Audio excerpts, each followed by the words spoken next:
You lost, not to someone stronger, not to bad luck, not to a broken system. You lost to your own body. And the worst part? You knew it was happening. You watched yourself lose in real time.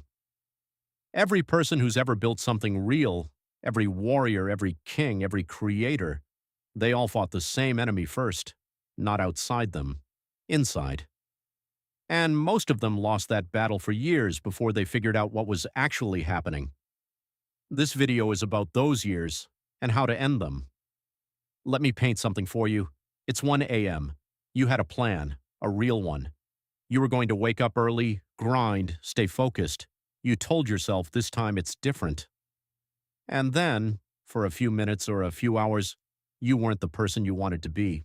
And now it's 1 a.m., and that version of yourself is sitting there, staring at the ceiling, hating the silence. That's not a moral failure. That's a neurological ambush, and nobody told you how it works. Here's what science actually says, and this changes everything. Your brain doesn't register lust as pleasure. It registers it as a survival emergency. The same ancient circuits that fire when you're starving or being chased, they activate. Your prefrontal cortex, the planning, discipline part, gets chemically overridden. You don't fail because you're weak. You fail because you're running outdated survival software in a world your brain was never built for. But here's the loop no one closes. If that software keeps running, it doesn't just steal your nights. It rewires your identity, slowly, quietly, until you stop trusting yourself altogether. Stop calling it a weakness. It's a weapon that's been aimed at you. Every app, every platform, every algorithm is specifically engineered to hijack that ancient survival circuit. Billion-dollar companies employ neuroscientists whose only job is to make sure you can't look away. You're not failing some personal virtue test. You're losing a rigged war that started before you even understood the rules. But knowing that, that's not an excuse. That's your first weapon. Because the moment you understand the mechanism, you stop fighting yourself and start fighting the system. That's a completely different war. There's a version of you that exists 5 years from now. He's not that different in looks. Maybe same height, same face. But his posture is different. The way he enters a room, the way he speaks, like every word was decided before he opened his mouth, the way he looks at a goal and doesn't flinch. That version of you was built in the gaps, the gap between urge and action, the moment where a lesser version surrenders and the one you're building doesn't. Every single time you sit in that gap and don't move, you're not losing a battle, you're pouring concrete into your foundation. Is this? Name the gap, give it a duration. When the urge arrives, set a timer. 10 minutes, just 10. Not forever, just 10. Because neuroscience shows the peak of an urge crests and dissolves within 8 to 12 minutes if you don't feed it. You're not suppressing, but you're outlasting. Most people try to win this fight using willpower. Willpower is a muscle and it fatigues. The people who consistently win, they don't rely on willpower at all. They build environments where the wrong choice is physically difficult and the right choice is the default. Your phone is a loaded weapon sitting on your nightstand. Your environment is the battlefield. The warriors who mastered this understood. You don't outdiscipline the enemy every day. You change the terrain. And right now, your terrain is set up for your enemy. Every shortcut, every autoplay, every notification designed for one thing, your surrender. Restructure your environment before the urge arrives. Not during, not after, before. Block, remove, reposition. And this isn't restriction, this is strategy. A general doesn't walk into enemy territory hoping to feel courageous. He changes the terrain first. I want to stop here, right in the middle. Because I need you to understand something that no one tells you in these kinds of videos. You were never weak. You were unaware. There's a difference. And it's the difference between a person who gives up and a person who levels up. The weakest man I've ever seen isn't the one who struggles with his impulses. It's the man who stopped asking why, who decided, this is just who I am, who traded his future for a feeling every night and called it living. That's not you. You're still here.